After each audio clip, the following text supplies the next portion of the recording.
नमस्ते। तो अभी हम बात करने वाला है एम्पियर्स लॉ की।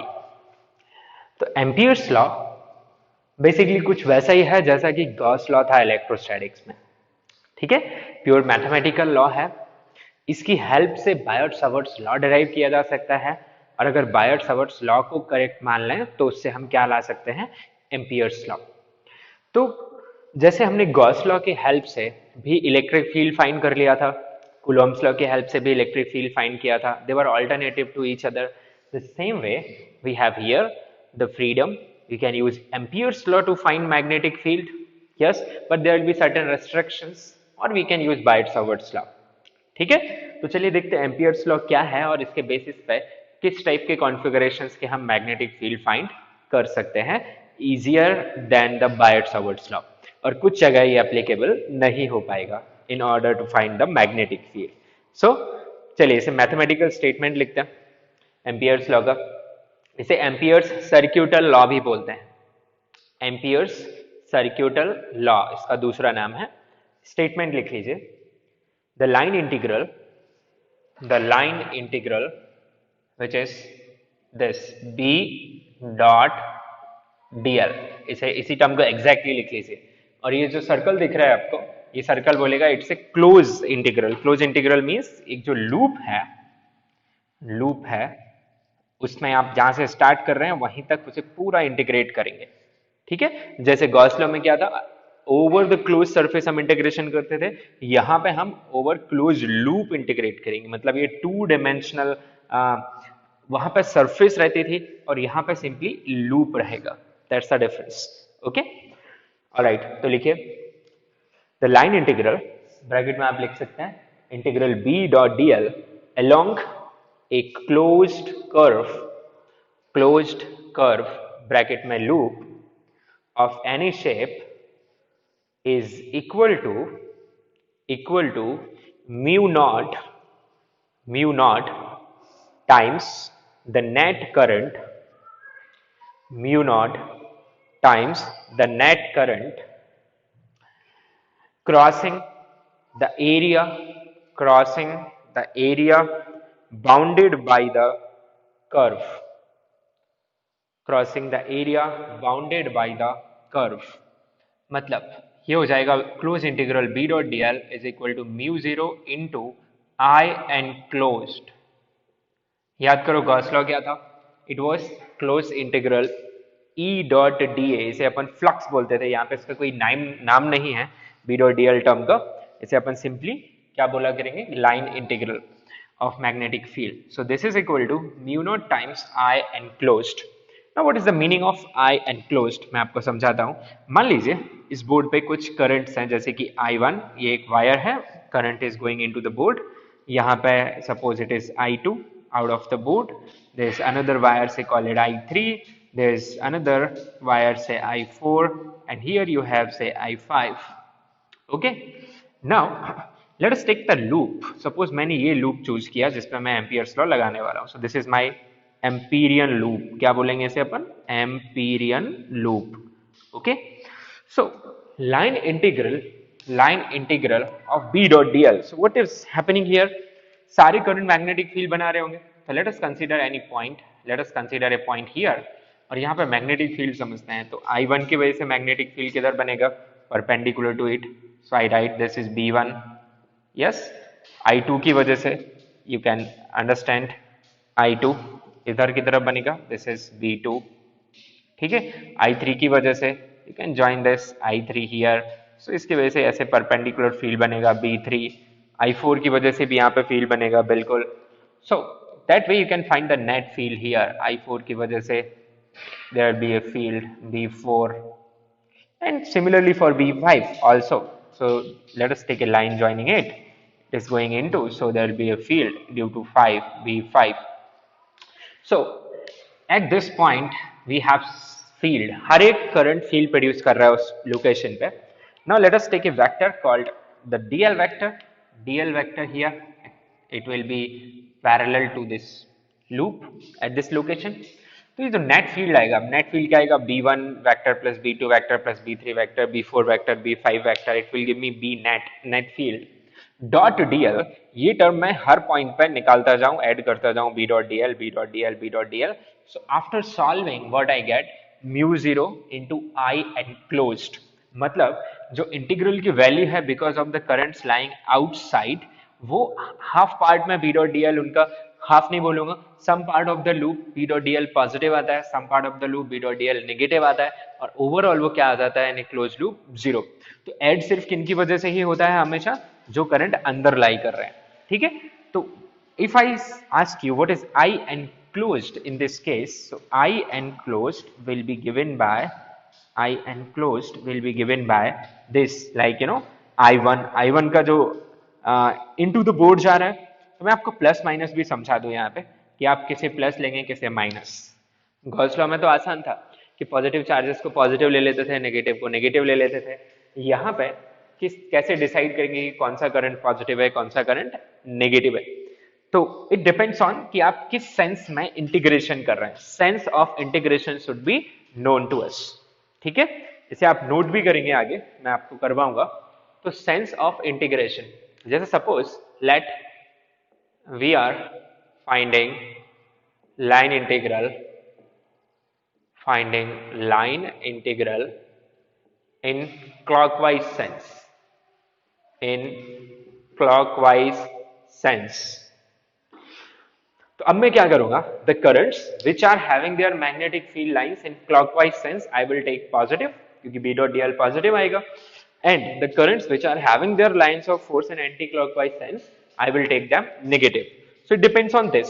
तो फिलहाल मेरे लिए clockwise sense पॉजिटिव हो गया, clockwise sense पॉजिटिव हो गया, और anti-clockwise sense नेगेटिव हो गया, एंटी क्लॉकवाइज सेंस नेगेटिव हो गया. तो आप देखिए जरा समझिए. I1 is into the board here, into the board है तो इसकी जो मैग्नेटिक फील्ड लाइन है वो किस सेंस में आ रही है, क्लॉकवाइज. तो मैं I1 को यहाँ पे पॉजिटिव लूंगा. I2 anti clockwise, so I will take it as minus, plus I3 clockwise field line, so I will take positive. I4 I5 तो आएंगे ही नहीं because they are not enclose in the loop, they are outside the loop, तो उनकी वजह से net zero आएगा. So what will be the value in my example of this line integral B dot dl, it will be equal to this summation which is mu naught times I1 minus I2 plus I3. So I hope you can understand. अच्छा, यहीं पे अगर मैं anti clockwise sense में integration करता तो फिर मेरा I1 नेगेटिव आ जाता, I3 नेगेटिव आ जाता और I2 पॉजिटिव रहता. तो जब भी आपसे पूछा जाए किसी भी डायग्राम में कि what is line integral of magnetic field here, the Ampere's law लगाना है आपको, और आई एनक्लोज पर ध्यान देना है कि वो किस सेंस में आपको इंटीग्रेट करने के लिए बोल रहा है. कभी कभी एरो लगा के ही पूछ लेते हैं, जैसे उसने एरो लगा दिया इस तरीके से, तो इट इज अंडरस्टूड कि वो किस सेंस में इंटीग्रेशन कराना चाहता है, क्लॉकवाइज में. Okay, well, so this is your Ampere's law. काफी सिमिलर है गॉस लॉ से. ओके, अब कुछ काम की बातें लिख लेते हैं बच्चों यहाँ पे इन एम्पियर्स लॉ. लिखिए few important points, और इसमें पहला पॉइंट लिखते हैं अपन जैसे हमने गॉस लॉ में लिखे थे. लिखिए, the line integral is independent of shape and size of the Amperian loop as well as position of currents in the loop. हाँ, given enclosed current is same. तो मुद्दे की बात, सपोज मेरे पास एक एम्पीरियन लूप है, this is my amperian loop, मैं इस सेंस में इंटीग्रेट कर रहा हूं, एंड यहाँ पे कुछ करंट है, जैसे सपोज I1 है, I2 है, I3 है. तो ये एक एम्पीरियन लूप 1 है, और मैंने अगर एम्पीरियन लूप 2 ले लिया कुछ दूसरी ज्योमेट्री का, ठीक है, बट वो उतना ही करंट एनक्लोज कर रहा है, तो एम्पीरियन लूप 2 और एम्पीरियन लूप 1 दोनों में लाइन इंटीग्रल मुझे क्या मिलेगा, सेम मिलेगा. ओके, दूसरी बात, मैं I1, I2, I3 इनकी रिलेटिव पोजीशनिंग भी चेंज कर दूं तब भी मुझे लाइन इंटीग्रल सेम ही मिलेगा. दैट्स द पॉइंट यहाँ पे जो बताना चाह रहे हैं. ठीक है, और I4 I5, क्या I4 I5 magnetic field produce नहीं कर रहे हैं at location of empyrean loop? Yes they are producing, but उनका लाइन इंटीग्रल कितना आ रहा है? 0। तो सेकेंड पॉइंट लिखिए यहाँ पे, in Ampere's law magnetic field on the left hand side of the expression is due to all the currents lying inside or outside the loop,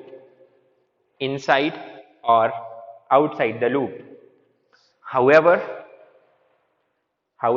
the current term which is I enclosed on the right hand side includes the net current lying inside the loop. ये तो आप समझ गए कि ये जो B dot dl है, इसमें जो B है वो सबकी वजह से है, बट ये जो I enclosed है वो सिर्फ अंदर वाला करंट है। अच्छी बात। तीसरा पॉइंट कि सपोज अगर मैं आपको बोल दूं कि लाइन इंटीग्रल अक्रॉस और along an Amperian loop is 0, say, so whatever number you have, say 3, if integral B dot dl is equal to 0, this is given to you, does that mean magnetic field 0 everywhere in the Amperian loop? No. So लिख लीजिए, if line integral, that is B dot dl, is equal to 0, it does not mean that magnetic field is 0 at all points of Amperian loop. See, Amperian loop का मतलब उसके अंदर के points नहीं है, magnetic field अंदर के points पे नहीं, वो जो लूप पे लाई कर रहे हैं, ठीक है, that's the meaning of location of empyrean loop. तो क्या आप बोल सकते हैं इन सारे पॉइंट में मैग्नेटिक फील्ड 0 है? बिल्कुल नहीं बोल सकते, ठीक है। हो सकता है मैग्नेटिक फील्ड 0 नॉन 0 हो, but some part of loop B dot dl positive बन रहा हो, in some part of loop B dot dl negative बन रहा हो। अच्छी बात। नेक्स्ट पॉइंट लिख लीजिए, if magnetic field at all points, underline all points, okay, of Amperian loop is 0, all points of Amperian loop is 0, then the line integral along the Amperian loop will be 0. Line integral along the Amperian loop will be 0. Okay. अब एक note लिख लीजिए जो कि Gauss law में भी true था, कि अगर कोई करंट एम्पीरियन लूप को कट कर रहा है, एरिया को नहीं, एम्पीरियन लूप को जहां हम इंटीग्रेशन कर रहे हैं, तो उसे अंदर इंक्लूड करेंगे या नहीं करेंगे। जैसे सपोज मेरे पास ये एम्पीरियन लूप है और यहाँ पे एक करंट है, इज लाइक दिस, से I1, और यहाँ पे एक करंट है से I2, and I am asking what is B dot dl in this scenario. So will I include this I1 or not? So here I cannot apply Ampere's law. I cannot tell whether I1 is into the loop or outside the loop. Okay? So write it as a note. Amperian loop जब भी मैं बोल रहा हूँ मतलब you are applying the Ampere's law to find the line integral. Okay? So I'm saying Amperian loop cannot cut a current carrying wire, especially a finite current carrying wire. Amperian loop cannot cut a current carrying wire, that is finite current carrying wire. Finite से मतलब क्या है कि simply एक ही wire है जिसमें current flow हो रहा है। नाउ एक और केस मैं आपके सामने लेता हूं, जैसे अच्छा इसी में एक बात और समझ लो, सपोज एक वायर इस तरीके से है, suppose it is I3 which is going like this into this plane itself. So can you say कि ये इसके अंदर है या इसके बाहर है? No, you cannot say. So in such scenarios, actually you cannot use the Ampere's law. Now suppose there is a cylinder, okay, cylindrical wire in which axial current is flowing. Axial current का मतलब है कि इस तरीके से यहाँ भी कुछ करंट फ्लो हो रहा है like this, इस तरीके से करंट है इसमें, मीन्स इस सरफेस पे हर जगह करंट है इस तरीके से. अब मैंने कोई एम्पीरियन लूप लिया यहाँ पे, suppose I considered some amperian loop. अब इस पे तो हर जगह ही करंट है, ये मेरा एम्पीरियन लूप है, तो क्या मैं एम्पियर्स लॉ लगा सकता हूँ? यस, यहाँ मैं एम्पियर्स लॉ लगा सकता हूँ. आप देख पा रहे हैं हालांकि बहुत सारे करंट कैरिंग एलिमेंट्स होंगे जो कि एम्पीरियन लूप पर प्रेजेंट हैं, बट ये फाइनाइट करंट या ऐसा बोलूंगा मैं कंटिन्यूअस करंट डिस्ट्रीब्यूशन है. ठीक है, यहां मैंने फाइनाइट टर्म यूज किया है, फाइनाइट की जगह और अच्छा टर्म रहेगा डिस्क्रीट. डिस्क्रीट मतलब सिर्फ इसी लोकेशन पे करंट है, इधर और इधर कोई करंट नहीं है. कंटिन्यूअस करंट डिस्ट्रीब्यूशन में क्या है, ये total of current I is distributed on this area. तो आप मानेंगे बहुत ही स्मॉल करंट होगा यहाँ पे, डी आई बहुत स्मॉल निग्लेजिबल करंट होगा. तो ऐसे केस में अपन एम्पियर्स लॉ लगा सकते हैं यहाँ पे, यस लगा सकते हैं. अगर लगाएं तो क्या करेंगे, आई विल फाइंड आउट कि जो एम्पीरियन लूप जो एरिया एनक्लोज कर रहा है उस एरिया को कितना करंट क्रॉस कर रहा है. ओके, तो नीचे लाइन चेंज करके लिख लिए. However Amperian loop can cut A continuous current distribution.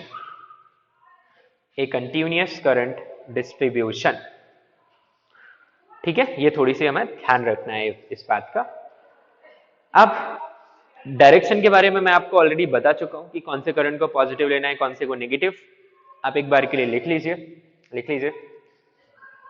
The sign of current, note में इसे थर्ड पॉइंट बना दीजिए. Sign of current means current को प्लस लेना है या माइनस लेना है. In Ampere's law is decided as heading बना के लिखिए नीचे, the currents due to which sense of magnetic field lines is same as the sense of integration.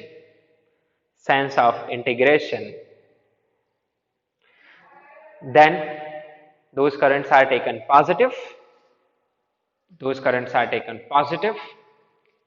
and the currents whose sense of magnetic field is opposite to the sense of integration, they will be taken negative. Currents whose sense of magnetic field line is opposite to the sense of integration, then it will be taken negative. अब आप लिख लीजिए, Ampere's law can be derived from Biot-Savart's law and vice versa. Can be derived from Biot-Savart's law and vice versa, उल्टा भी है. अब application of Ampere's law, यानी हमसे जो क्वेश्चन है वैसे भी ये मैथमेटिकल लॉ है. ठीक है, और एम्पियर्स लॉ इटसेल्फ सेज कि magnetic field is a non conservative field, क्योंकि लाइन इंटीग्रल बेटा जीरो हो जा रहा है यहाँ पे, B.dl सॉरी, लाइन इंटीग्रल जो है B.dl वो जीरो नहीं हो रहा है अगर करंट एनक्लोज्ड है अंदर.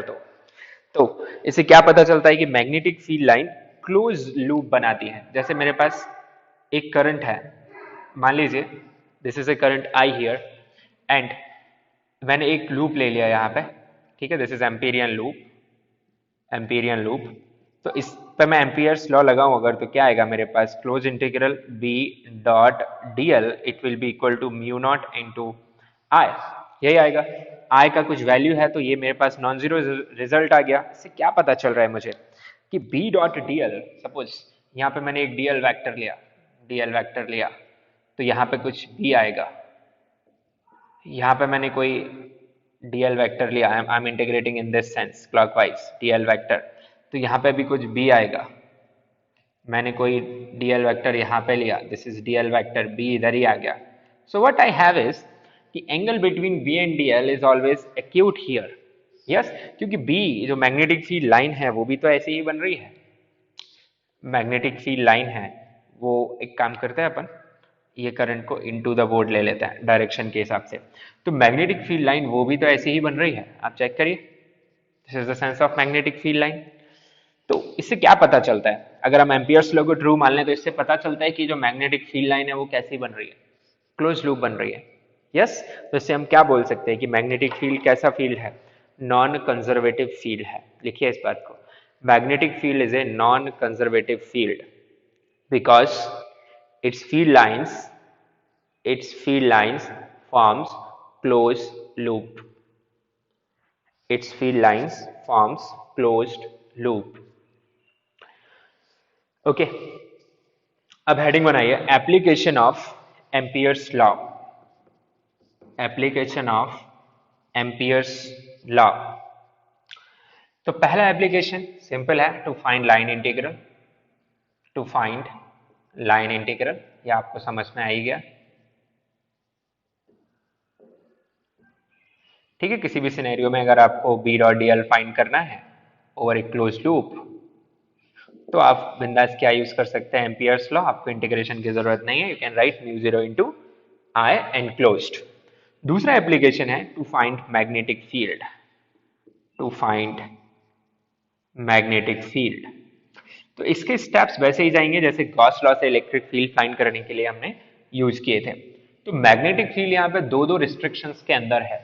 पहला रिस्ट्रिक्शन क्या है कि मैग्नेटिक फील्ड का डॉट प्रोडक्ट हो रहा है डीएल के साथ, और दूसरा रिस्ट्रिक्शन क्या है कि मैग्नेटिक फील्ड इंटीग्रेशन के अंदर भी है. ठीक है, तो यहाँ पे आप समझ सकते हैं, if you want to find B from this expression you have to free B from dot product as well as integration. तो इसको अपन एक एक करके देख लेते हैं. ठीक है, सो this is the expression I have, b dot dl is equal to mu 0 into I and closed. so यहाँ पे पहले आएगा आपका free b from से dot product.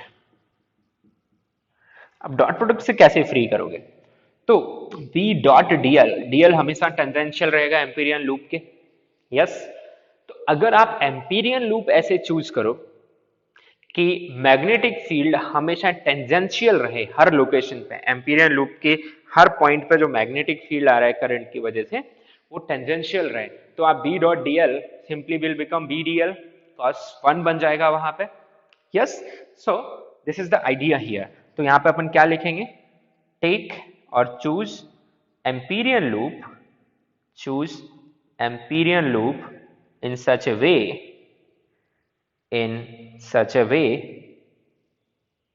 that magnetic field is tangential at each point of Amperian loop, at each point of Amperian loop. Okay, तो इससे अपना ये डॉट प्रोडक्ट से फ्री हो जाएगा. अच्छा, दूसरा क्या है, integration. So free B from integration. इसका भी ध्यान रखना पड़ेगा अपने को. तो इसका ध्यान कैसे रखेंगे, देखो इसके लिए करेंगे अपन, क्या लिखेंगे, take amperian loop in such a way that magnitude of magnetic field is same at all points of the Amperian loop. Aren't they same as the Gauss law? वहां भी हम गॉसियन सरफेस ऐसे पिक करते थे कि जो electric field है वो कैसा हो जाए, नॉर्मल टू द सरफेस हो जाए, तो गॉसियन सरफेस, क्योंकि वहां ई डॉट डी ए रहता था ताकि वो डॉट प्रोडक्ट जीरो आ जाए. और दूसरा हम ये ध्यान रखते थे कि magnitude of electric field is same at all the points of the Gaussian surface. Same to same we are using here.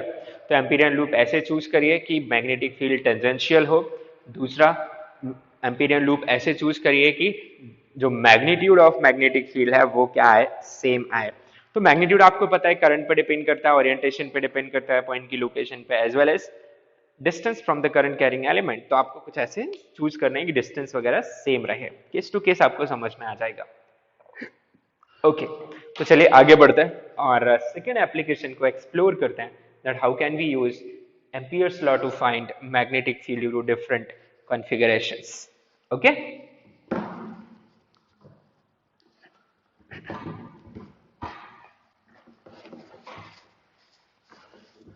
So C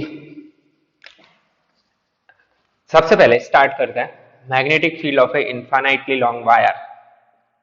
magnetic field of a infinitely long wire.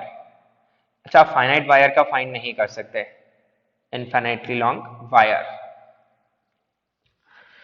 ठीक है, क्योंकि वहां पे लोकेशन ऑफ डिफरेंट पॉइंट्स पे depend करता है magnetic field, theta 1 theta 2 पे depend करता है, ठीक है। तो इनफाइनाइटली लॉन्ग वायर आपके पास आ गया यहाँ पे like this,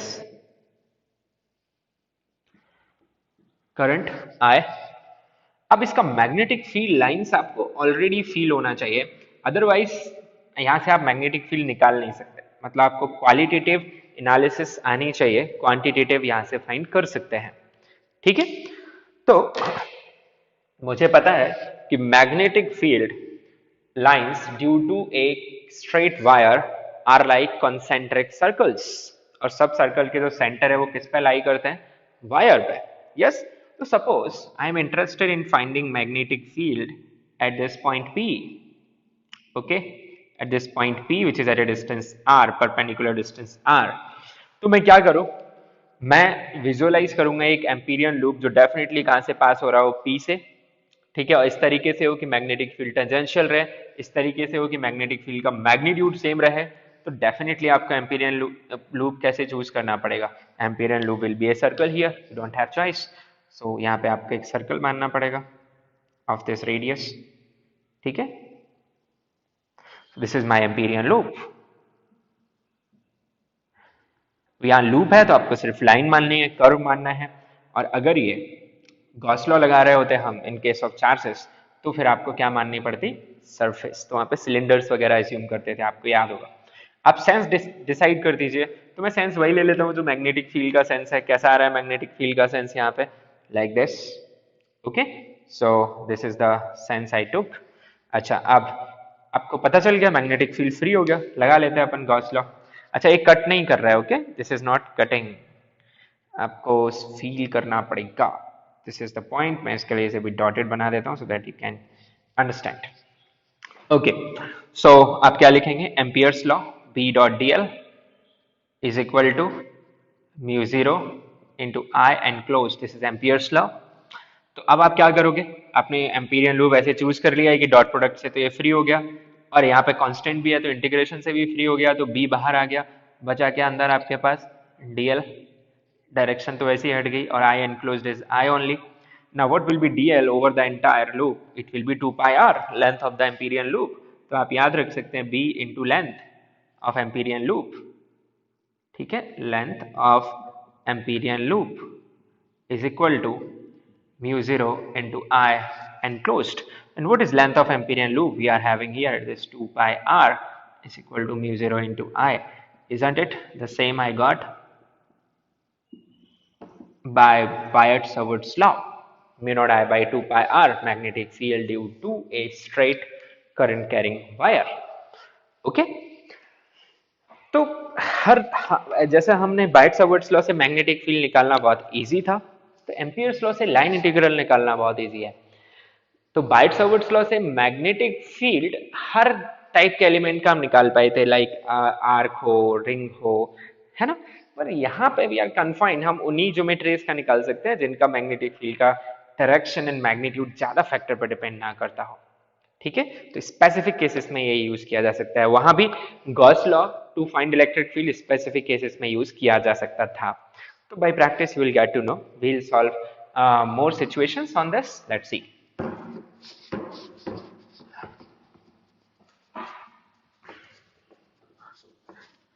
Okay, so magnetic field ये भी आपके फॉर्मूले जैसे ही हैं, बाद में आप इन्हें ऐड करेंगे अपनी फॉर्मूला लिस्ट में। Magnetic field due to a hollow cylinder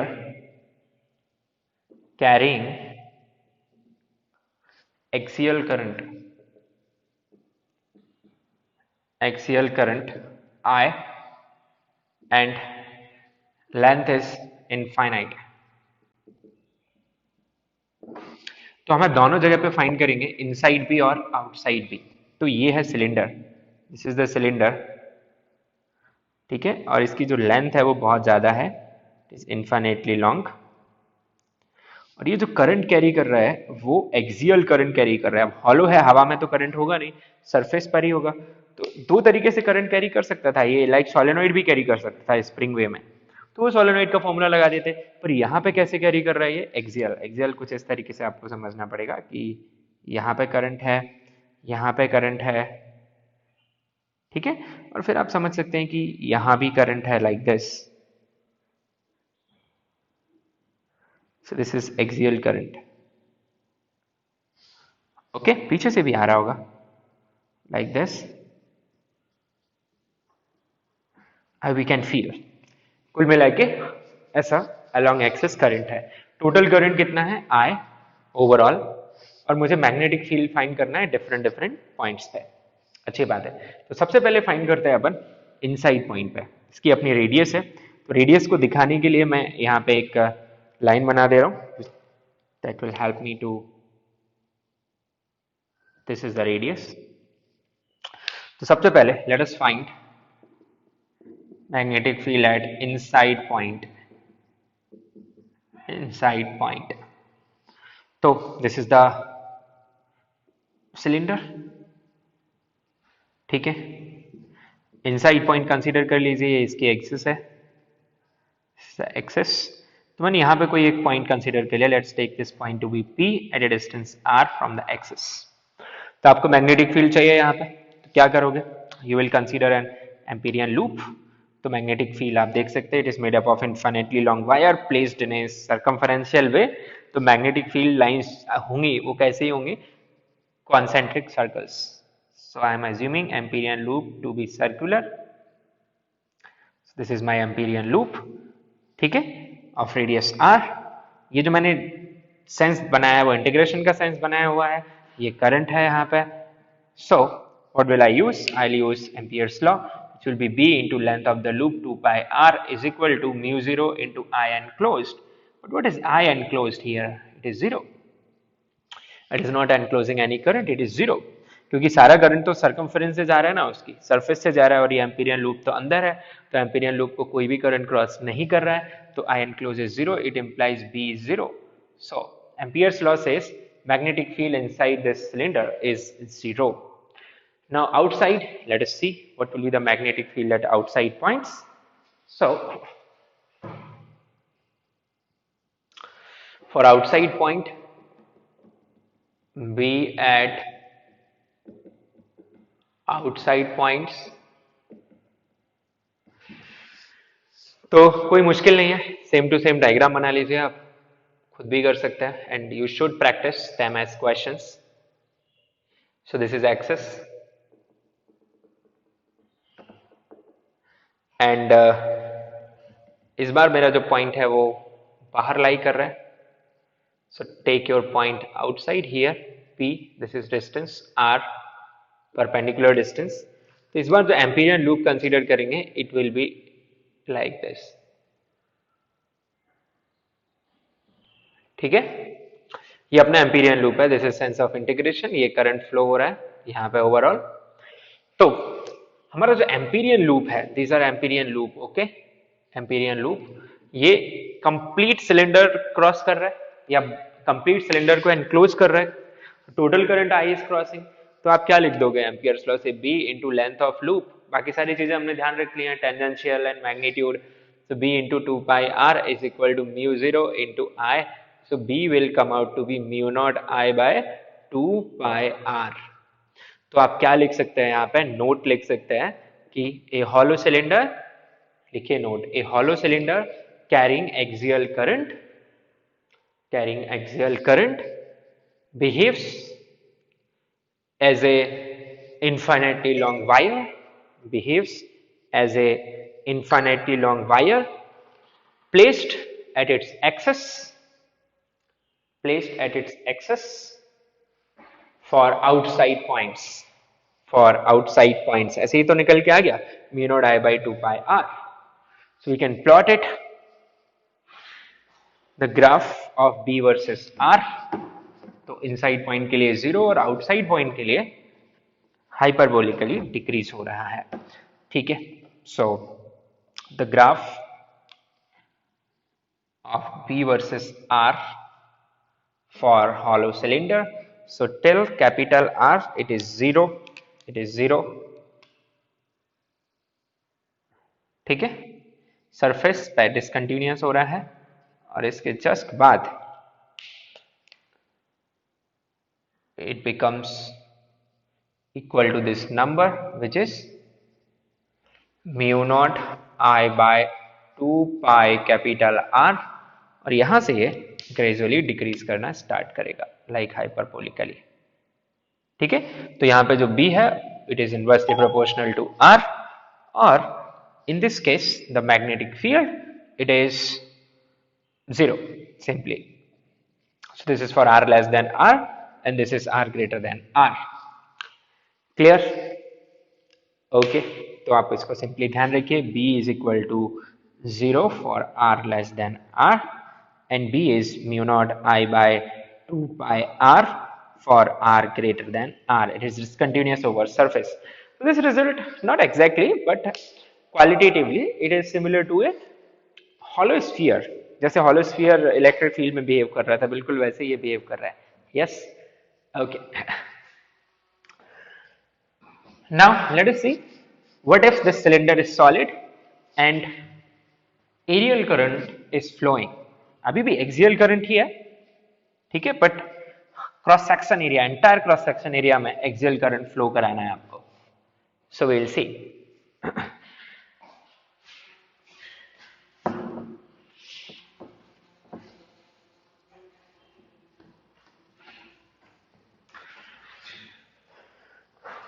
So take it as third situation. So we have a solid current carrying wire. कैसा करंट है इसमें? Axial current. एक्सियल करंट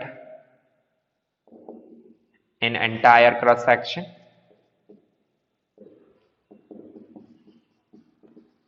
ठीक है. यूनिफॉर्म करंट मानेंगे अपन. तो यहां पे करंट डेंसिटी डिफाइन कर सकते हैं. ठीक है. करंट की वैल्यू I है, रेडियस R है and it is infinitely long again, infinitely long. So let us see how we can find by Ampere's law. तो ये क्रॉस सेक्शन मैंने दिखा दिया आपको यहाँ पे. ठीक है. This is into the board.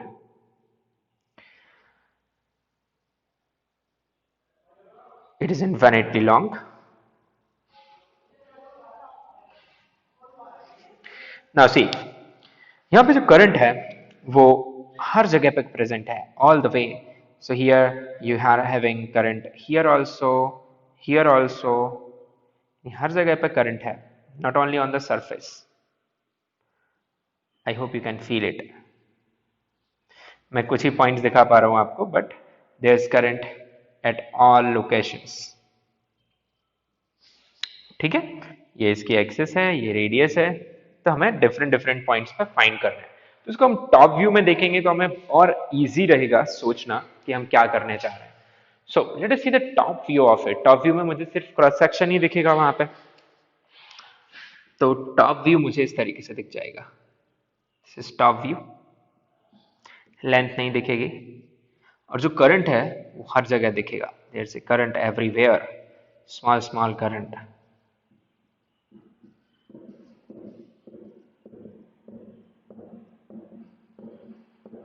Everywhere there is a current.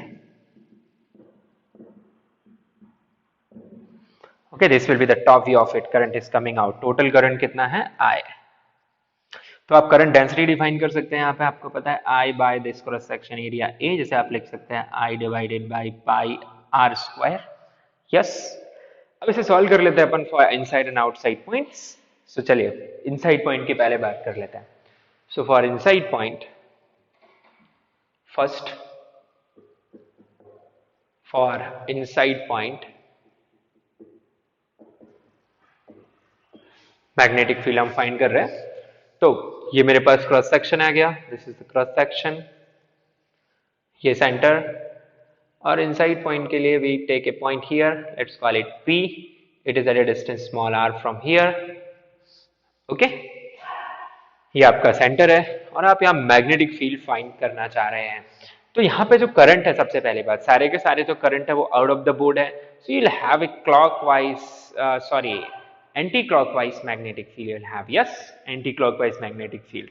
So see, there will be anti-clockwise magnetic field. तो मैं एम्पीरियन लूप भी इस तरीके से ही कंसीडर कर लेता हूँ. एम्पीरियन लूप की रेडियस भी कितनी रहेगी अपनी? R. This black one is Amperian loop और इसका सेंस भी ऐसा ही ले लेता हूँ. ठीक है. तो सबसे पहली बात, जो मैग्नेटिक फील्ड है it is tangential to the empyrean loop. Magnitude is constant. तो मेरे पास पहला साइड जो है, लेफ्ट हैंड साइड है, वो सिंपली B इंटू 2πr आ जाएगी, mu 0 into I enclosed. What is I enclosed? तो इस एरिया में, this is the area of empyrean loop. तो इस एरिया में जितना भी करंट फ्लो हो रहा होगा वही एनक्लोज करंट है. ऐसे आ रहा है करंट. ठीक, current is like this.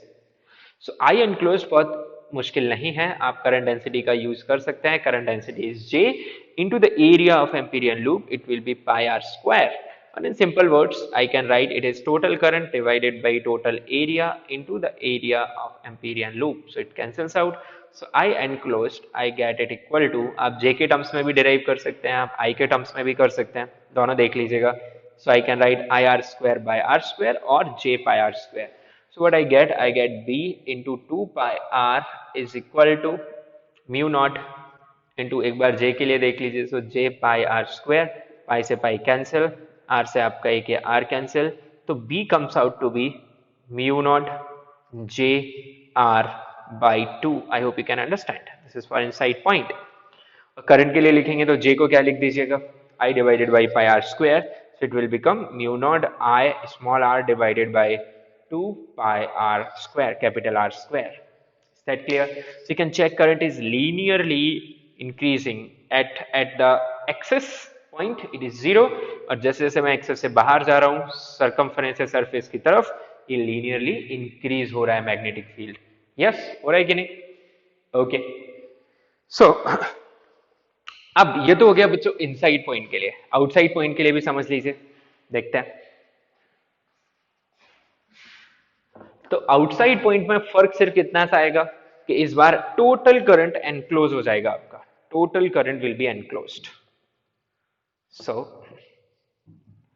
For outside point let us see. For outside point, so this is my cross section or you see the top view. Current है इसमें हर जगह. This is point O और यहां से it is point P at a distance of small r. Now the Amperian loop कैसे आएगा? Amperian loop will be like this. आप top view बना रहे हैं इसलिए आपको ये सब दिख रहा है. This is your Amperian loop. Direction मैंने यही ले ली जो कि मैग्नेटिक फील्ड की है. तो क्या आ जाएगा आपके पास? B into 2 pi R is equal to mu 0 into I enclosed. And इस बार कंप्लीट करंट एनक्लोज्ड है. बस यहीं तक है ना करंट, स्मॉल r तक नहीं है. करंट कहां तक है? सिर्फ कैपिटल R तक है. तो total current is enclose. So you'll write B into 2 pi R is equal to mu naught into, J के टर्म्स में जाओ तो J के टर्म्स में जा सकते हो, J इंटू क्या लिखोगे? पाई R square, not small r, capital R, क्योंकि यहां तक ही करंट है, यहां तो कोई करंट है ही नहीं. ठीक है.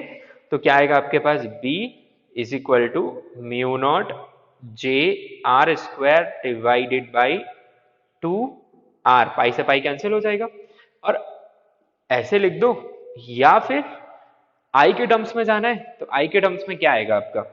यहाँ पे आई एनक्लोज की जगह सीधा आई लिख दूंगा मैं, so B will come out to be mu naught I by 2 pi R, same as infinitely long wire, as if it is placed at the axis. Yes. So let us summarize this discussion of solid current carrying cylinder. Okay.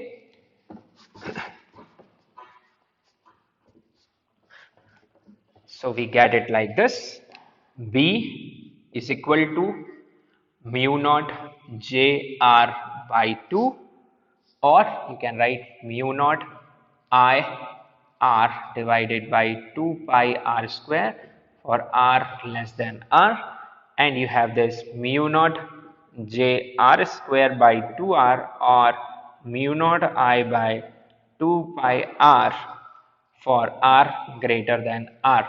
Now see, for equal to R क्या आएगा result? तो equal to are यहीं पर देख लो, suppose मैंने small are को capital R रख दिया तो mu naught J capital R by 2, और यहाँ पे देखो स्मॉल आर को capital R, mu naught J capital R by 2. So here field is continuous across the surface. So at the surface also I will write here, चलिए नीचे ही लिख देता हूँ मैं. So it is mu naught J R by 2 for I के terms में भी आप लिख सकते हो, है ना, mu naught I by 2 pi capital R for R equal to R. अब आप एक काम करिए, जो हमें आप जे के टर्म्स में यहां जरूर याद रखें, इधर आपके पास चॉइस है, आप आई के टर्म्स में भी जा सकते हैं क्योंकि ये फॉर्मूला एनीवे आपको याद है. And you can freely convert from I to J, not a problem है. Yes, okay. सो एक नोट लिखेंगे अपन, for outside points the solid cylinder behaves as infinitely long current carrying wire placed at its axis.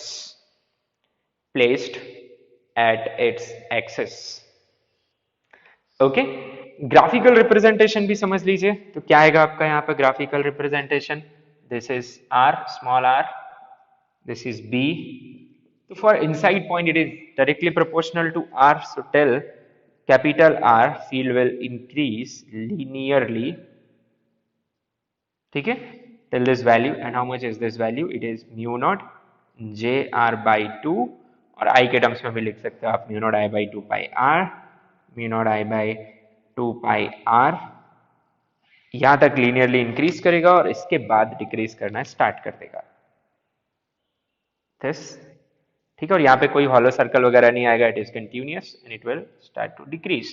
So in this zone you can understand here this B is directly proportional to R, and in this zone B is inversely proportional to R, so it's a hyperbola.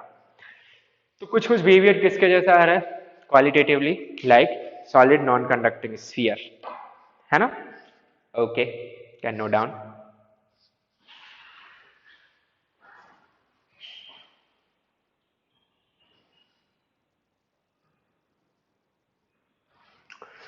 Okay, let's move.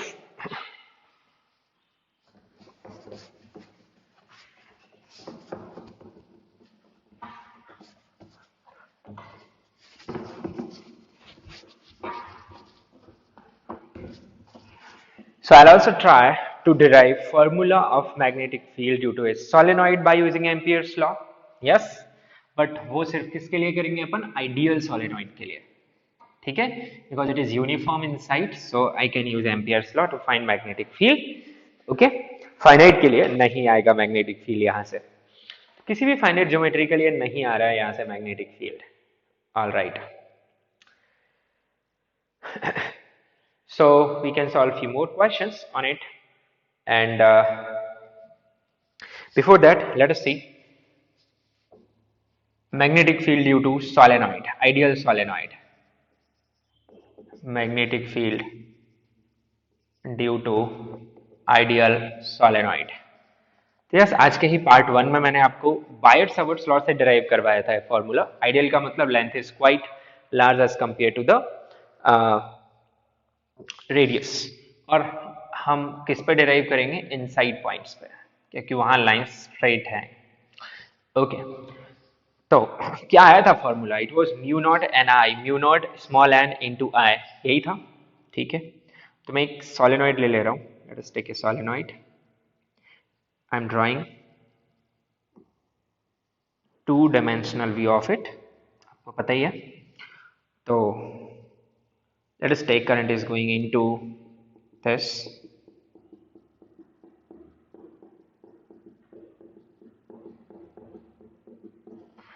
In same way,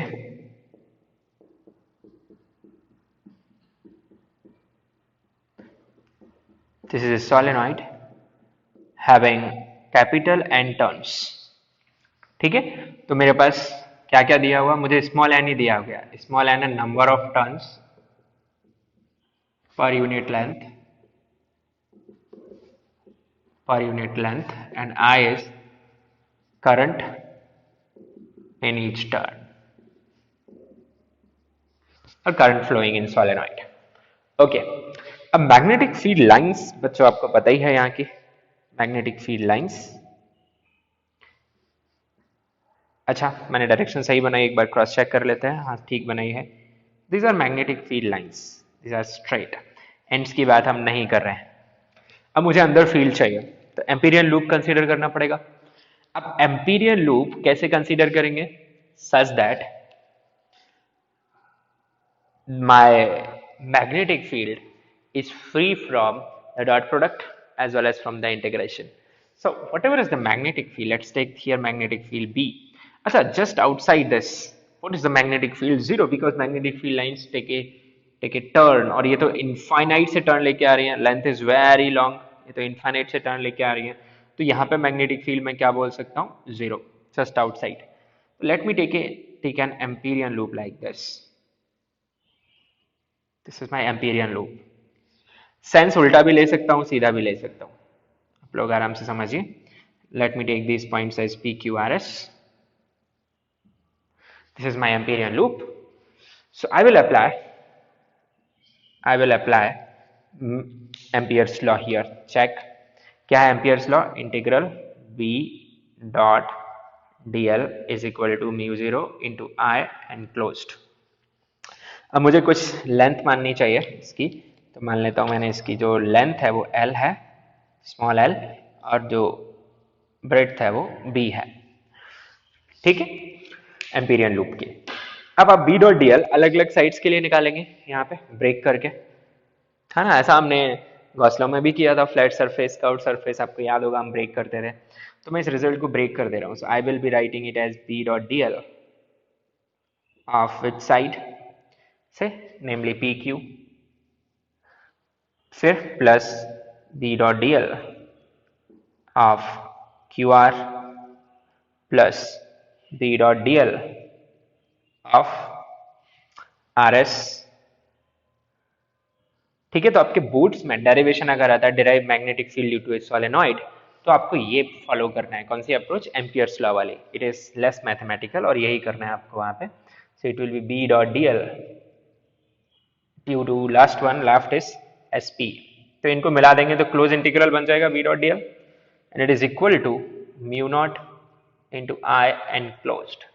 So let us understand one by one कि what will be the values of these line integrals. PQ, तो PQ की location पे तो B ही zero है, तो B dot DL due to PQ तो zero आ गया. प्लस QR का कुछ पोर्शन है जहां B जीरो है और कुछ पोर्शन है जहां पे B नॉन जीरो है, but you can check B is perpendicular to that part of QR. So dot product क्या आ जाएगा? जीरो. RS, तो वहां पे मैग्नेटिक फील्ड B है और उसकी जो लेंथ है वो L है, so it comes out to be plus BL. What about this SP part? कुछ पार्ट में मैग्नेटिक फील्ड B है बट वो परपेंडिकुलर है और बाहर जीरो है, तो ये पार्ट भी मेरे पास जीरो आ गया, is equal to mu zero. And how will I write I enclosed? वो इंपॉर्टेंट है. तो मैं देखूंगा कि कितने टर्न्स मैं एनक्लोज कर रहा हूं, ऐसे काउंट तो नहीं करूंगा. तो मैं यूज करूंगा number of turns per unit length का जो आइडिया है. तो मैं लिखूंगा मेरे पास number of turns per unit length कितना है? स्मॉल n इनटू लेंथ कितनी है? Small l. कैन आई से this is the number of turns I am enclosing and each turn contains how much current? I. You can take I. तो आप क्या लिख सकते हैं? total number of turns enclosed into current. This is what you can write. BL you can write mu naught NIL so L से L cancel हो जाएगा और आपके पास बी निकल के आ जाएगा म्यू नॉट